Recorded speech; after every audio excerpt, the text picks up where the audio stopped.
E apenas aqui recapitular com vocês algumas coisas que nós vimos. Estamos falando logicamente sobre adoração, tá? Esse é um dos fundamentos para a vida da igreja. Nós fomos criados, e criados para adorar a Deus. Nós sabemos isso desde o começo das Escrituras. Fomos feitos à imagem, conforme a semelhança, para adorarmos de fato ao nosso Deus. É o que nos diz, inclusive, os nossos símbolos de fé. A nossa vida é para a glória de Deus e para desfrutarmos Deus, logicamente, como filhos por toda a eternidade. Então, naquela feita, foi que nós vimos. Nós fizemos aquela pergunta, como nós temos que adorar no mundo? Então, estamos falando sobre o tema da adoração. E aí, irmãos, nós, antes de entrarmos naqueles 4 pontos, 2 dos quais nós já vimos e 2 dos quais nós vamos concluir hoje, nós tivemos que estabelecer, de fato, responder à pergunta, o que é adoração? E nós fizemos isso tanto dentro do âmbito do Antigo Testamento, quanto dentro do âmbito do Novo Testamento. Nós falamos e abordamos esta resposta, dentro dessas 2 dispensações, Antigo e Novo Testamento, Salmo 29, Salmo 100, vimos ali Hebreus capítulo 10, Romanos capítulo 12, e aí nós entendemos o que de fato é adorar a Deus. E vimos que há 2 esferas de adoração. Adoração que diz respeito à nossa vida toda, à nossa vida cotidiana, tá bom? A nossa própria existência. E nós vimos como isso, inclusive aplicando isso ao longo da semana, vivendo essa perspectiva cotidiana de adoração, quer comamos, bebamos ou façamos outra coisa qualquer, façamos para a glória de Deus. Então, todas as nossas ações, pensamentos, trabalho, educação, relacionamentos ao longo da semana, precisam fazer o quê? Adorar a Deus. E como isso é importante, porque isso vai culminar quando? Lá no dia do Senhor. Individualmente, nós fazemos isso ao longo da semana. Todas as esferas nas quais nós estamos envolvidos, tá? Mas isso vai culminar no dia do Senhor, porque aí nós vamos fazer isso na segunda esfera, que é a esfera do dia do Senhor. Vamos fazer isso de maneira comunitária, de maneira solene. E nós vimos também esse aspecto aqui, e vimos como essas 2 coisas, elas não podem ser o quê? Separadas. Elas estão, de fato, entrelaçadas. Tendo em vista estas questões, nós olhamos, então, para 4 pontos, tá? Nós analisamos coisas com as quais a Bíblia se preocupa muito nesse tema da adoração, tá bom? E nós olhamos essa importância, então, de adorar a Deus em todas essas esferas da vida. E, em segundo lugar, nós fizemos aqui uma reafirmação. A reafirmação de que Deus é, de fato, o nosso objeto de adoração. Ele é o único, objeto da nossa adorações. Ele é o único objeto das nossas afeições e dos nossos desejos. Hoje nós vamos ver a terceira coisa e a 4ª coisa acerca dessa questão da adoração. Nós vamos dar continuidade, então, a partir do tópico de número 3, e em seguida tópico de número 4, para a gente poder arrematar o nosso estudo. Em terceiro lugar, então, irmãos, aqueles que têm paixão pela adoração bíblica, conforme está prescrita pelo nosso Deus nas Escrituras, vão querer fazer o quê? Vão querer adorar segundo a palavra de Deus, tá? Então, o que eles vão desejar? O que os filhos de Deus, aqueles que vêm adorar o Senhor e o adoram ao longo também de toda a semana, é que a nossa adoração seja o quê? Dirigida por Deus em sua forma e em seu conteúdo. Vocês vão se lembrar que lá no começo nós dissemos que existe um sério problema exatamente aí, no finalzinho, quando a gente diz que a nossa adoração ela é dirigida por quem? Por Deus. Muitas vezes nós estamos preocupados com forma e não com o quê? Com conteúdo. E você vai ver que a ênfase é sempre o quê? No Novo Testamento a gente não tem ênfase em forma. Nós temos ênfase em quê? Conteúdo. Você vai, por exemplo, para Atos capítulo 2. E perseveravam na doutrina dos apóstolos, na comunhão, no partir do pão e nas orações. Ok? Então, a Bíblia está preocupada com o conteúdo, não essencialmente com a forma. Tá bom? Então, em terceiro lugar, quero que você abra comigo agora, então, em João capítulo 4, verso 24. Não sei se eu coloquei no slide. Coloquei, Está aí o texto. A palavra de Deus nos diz assim, olha, Deus é o quê? Espírito, e importa que os seus adoradores o adorem em espírito e em verdade. Tá bom? Temos que, aí talvez você já tenha visto aí vários sermões nesse texto, inclusive nós fizemos aqui a exposição do Evangelho de João e nós falamos exatamente sobre isso. Você vai se lembrar em que contexto Jesus está dizendo isso, né? Ele se encontra com aquela mulher no poço e ele vai discutir com ela exatamente acerca de adoração, tá bom? E ele culmina com essa frase dizendo: importa que os seus adoradores o adorem em espírito e em verdade, porque o nosso Deus de fato é o quê? Espírito. O que Jesus está dizendo, irmãos, é que a natureza de Deus é que determina a natureza, a adoração a Deus.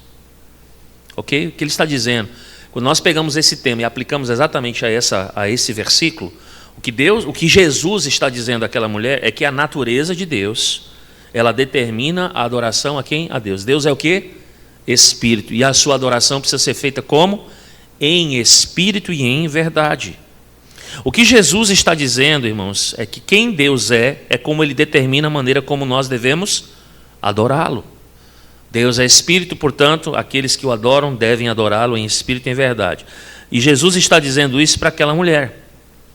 E quando Jesus fala isso lá naquele contexto, João capítulo 4, você vai se lembrar que Jesus está dizendo isso para ela, dentre algumas coisas, para que ela entenda que chegaria um dia que a adoração ela não seria, atrelada a um lugar específico. Porque os judeus acreditavam que a adoração devia ser aonde? Vocês lembram? No templo em Jerusalém. E os samaritanos acreditavam que a adoração deveria ser aonde? Em Samaria, no monte. E Jesus vai mostrar a ela que não era nem em Jerusalém, nem em Samaria, no monte.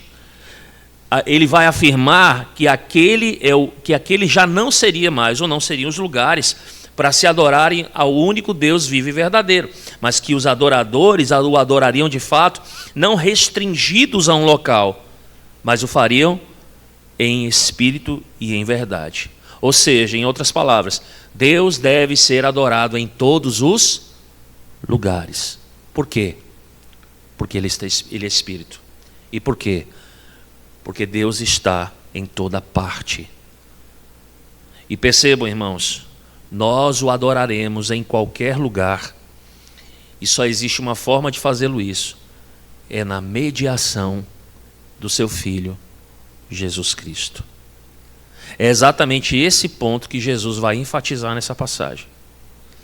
Mas, irmãos, o interessante que eu quero que vocês observem é que essa passagem, ela deixa muito claro que quem é Deus determina então como nós adoramos. E veja, se isso é verdade, e de fato é, então nós temos que ter muito cuidado. E ao mesmo tempo nós temos que ter muita certeza que a nossa adoração é dirigida por Deus e não pelas nossas opiniões, irmãos.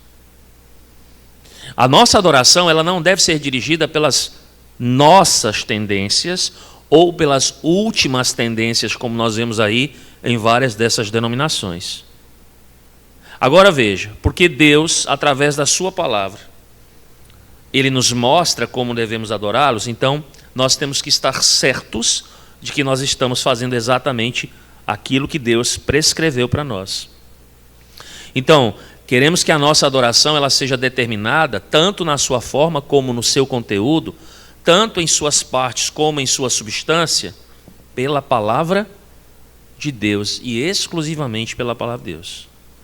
É por isso, irmãos, que um dos nossos lemas, está aí, né? Um dos nossos lemas deve ser qual? Cante a Bíblia, ore a Bíblia, leia a Bíblia e pregue a Bíblia. Qual é a palavra que se repete aí? Bíblia. Palavra de Deus. Cante, ore, leia e pregue. Nós queremos, irmãos, ou devemos desejar certamente que a Bíblia esteja radicalmente no controle de tudo o que fazemos. E quando nós aplicamos isso ao culto, é desde a chamada adoração até aquela última bênção que é proferida pelo pastor. Tudo em conformidade com a palavra de Deus. Nós precisamos, irmãos, entender e termos certeza que estamos fazendo aquilo que a Bíblia nos diz para fazermos, da maneira como a Bíblia nos diz para fazer. Porque o grande problema que nós enfrentamos hoje não é o ateísmo. Não é, irmãos. É a idolatria. Esse é o grande problema da humanidade desde o Éden. Embora você vai ver o salmista vai dizer, né, que o louco, né? O homem louco. Ele diz assim, olha, não há Deus, né? Mas o nosso grande problema, irmãos, não é o ateísmo. Porque até vimos aqui no começo que não há um ser humano na face da terra que não adore. Lembram disso? O ateu adora? Adora. Todos adoram, muçulmano adora, budista adora. O problema é o objeto da adoração. E o único objeto a ser adorado é o Deus vivo e verdadeiro. E só quem faz isso, irmãos, é o cristianismo protestante. Entendam isso. Só quem entende e faz isso é o cristianismo protestante. Então nós temos que entender aquilo que ela nos diz, a maneira como é que ela nos diz, porque o grande problema é a idolatria. E veja, até mesmo, irmãos, no processo de adoração podem ser gerados idólatras. Deixa eu dar um exemplo para vocês disso. Entenda o que eu disse. Até no processo de adoração podem ser gerados o quê? Idólatras. Vocês lembram o que foi que aconteceu quando o povo foi libertado do cativeiro do Egito? Eles foram para o deserto, lembram disso? E há um momento em que Moisés ele é chamado pelo Senhor para ir para onde? Para o monte. E ele vai passar lá, lembram quanto tempo? 40 dias lá em cima. O monte coberto de quê? De fumaça, né? Ele e Deus tendo lá um com o outro. E ele vem com as tábuas da lei. O que ele vê quando ele está descendo? Deus, na verdade, já havia avisado para ele lá que o povo havia se corrompido. Lembram disso? E quando ele desce, o que ele encontra no meio do arraial do povo de Deus, irmãos? Lembram? Um bezerro. Esse bezerro não era o bezerro que estava sendo adorado, irmãos. Eles fizeram uma imagem de escultura para que por meio dessa imagem eles adorassem a quem? A Deus, ao Deus vivo e verdadeiro. Mas o próprio Deus havia prescrito na sua lei que não se deveria fazer o quê? Imagens de escultura para ser adorado. Ele não poderia ser adorado por nenhum meio, a não ser aquele que ele mesmo prescreveu. Então, olha que coisa interessante. Arão vai e faz um bezerro de ouro. Quando ele faz, ele pretendia fazer outro Deus diferente? Não, irmãos. Não, pelo contrário. Quando ele fez o bezerro de ouro, irmãos, o que ele disse sobre isso ao povo? Este é o Deus que tirou vocês do Egito. Ele aponta para o bezerro, embora falando de quem? De Deus. Mas ele fez o quê? Algo errado. E a gente lembra o que foi que o próprio Senhor falou sobre isso. Isso era o quê? Idolatria. Aí alguém pode simplesmente dizer assim, mas pastor, eles estavam adorando a Deus.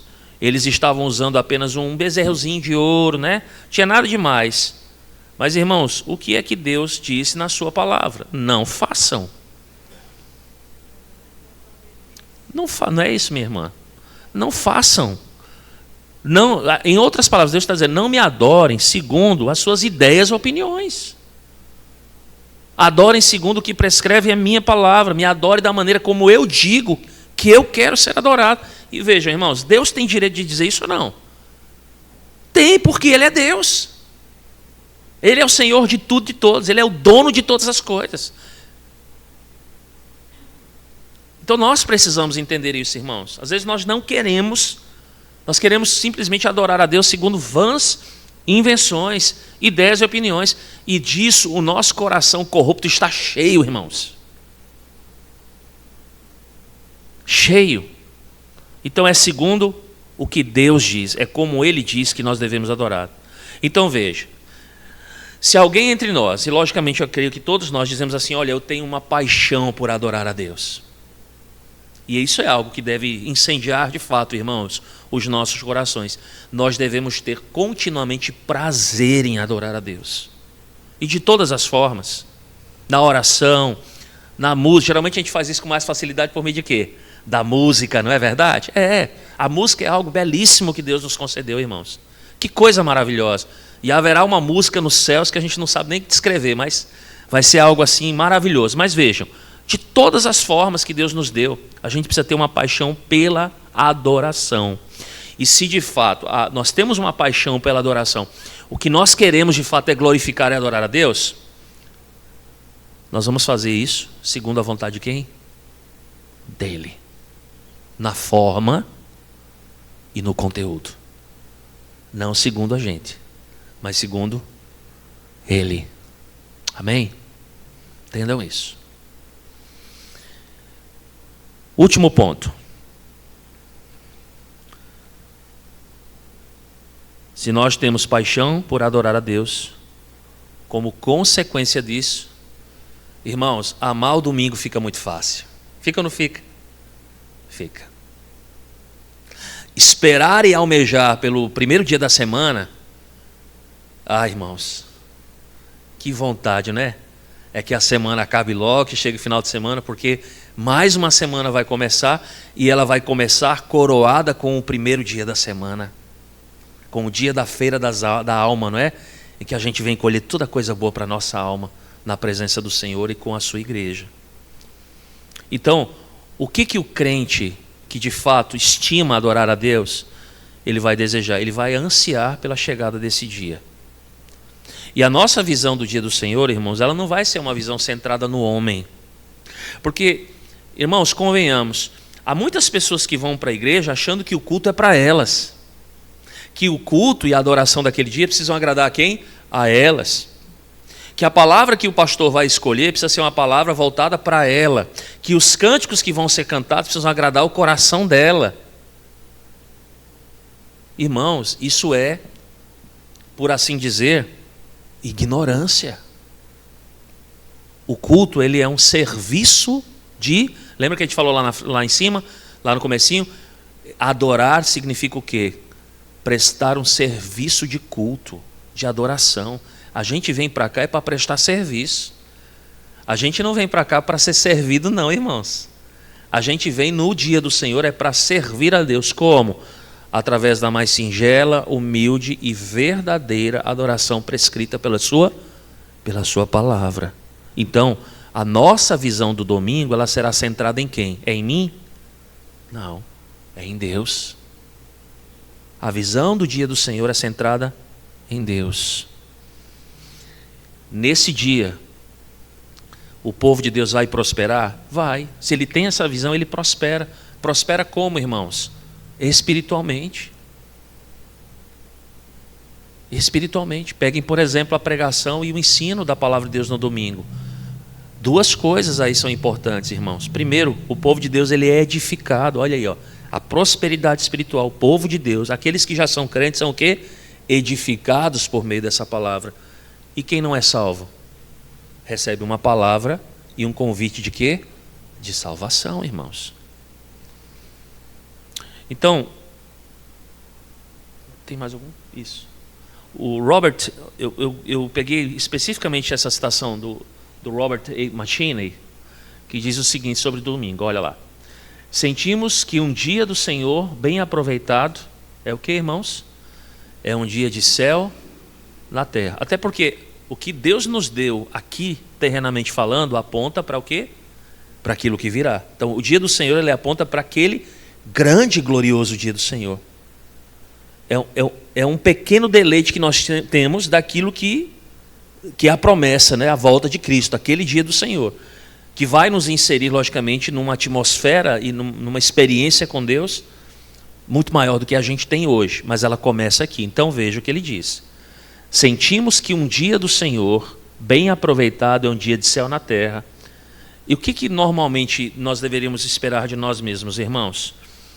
Acordar cedo e ficar acordado até mais tarde, para termos um longo dia com quem? Com Ele. Era isso que os puritanos diziam, irmãos? Exatamente isso. Acordamos cedo e dormimos mais tarde para passarmos a maior tempo desse dia fazendo o quê? Estando presentes com o Senhor. Então, como eu disse, o dia do Senhor ele pretende ser o quê? Uma antecipação da comunhão eterna com Deus vivo. E todos aqueles que adoram a Deus aguardarão ansiosamente esse dia do Senhor.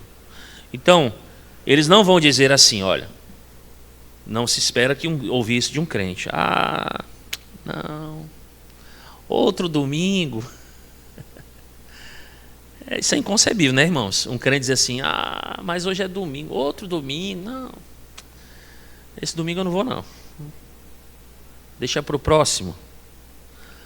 Será que eu preciso ir para o culto mesmo? Será que os filhos não dizem às vezes isso, né? Pai, mãe, será que eu preciso ir hoje mesmo? Ou nós mesmos, né? Será que não dizemos assim, meu Deus, será que eu não posso faltar só hoje? Será que eu preciso ir mesmo para o culto? Ei, irmãos, é assim que a gente deve falar? Não. Pelo contrário, irmãos, nós temos que dizer assim: olha, mal posso esperar por esse dia. Mal posso esperar para me encontrar com o Senhor e me encontrar com os meus irmãos, com a minha família. Esse dia para mim é descanso, é alegria e é refrigério. Portanto, irmãos, todas estas coisas que nós falamos, vida cotidiana de adoração com Deus, Deus como único objeto da nossa adoração, o desejo de adorá-lo conforme a sua vontade, aquilo que está escrito na sua palavra, e a paixão pelo dia do Senhor, irmãos, são características de uma igreja que tem de fato amor por adoração bíblica, desejo por adoração bíblica, um desejo de glorificar a Deus, um desejo de exaltá-lo em todas as áreas da vida, no dia do Senhor, um desejo de Deus acima de todas as coisas, seguir a Bíblia em tudo que fazemos, delícia de amarmos, adorar o nosso Deus. A pergunta que cabe para nós, irmãos, e a pergunta que eu vou deixar com que vocês reflitam, ao longo desses próximos dias é: individualmente falando, é assim? Tem sido assim com você? Como você se vê de fato como esse adorador que foi descrito aqui? Segundo lugar, quando nós olhamos para a nossa igreja, trazemos para o contexto aqui da primeira igreja. A nossa igreja é uma igreja, irmãos, que tem paixão pela adoração bíblica. Então são duas perguntas que eu quero que vocês pensem sobre ela. Cada um individualmente, como parte do corpo de Cristo, em sua adoração particular, mas comunitariamente falando também. A nossa adoração de fato tem sido uma adoração que tem agradado a Deus. Vamos orar, irmãos. Ó Senhor, Deus bendito, Tua palavra, ó Deus, ela nos lembra um aspecto muito importante da nossa vida, um aspecto central, ó Deus. Nós fomos feitos para louvar o Senhor. Ó Deus, esse é um assunto que às vezes se torna irrelevante para muitos. Mas hora ou outra, Pai, nós precisamos voltar a esse assunto, porque às vezes ele tem passado despercebido por nós.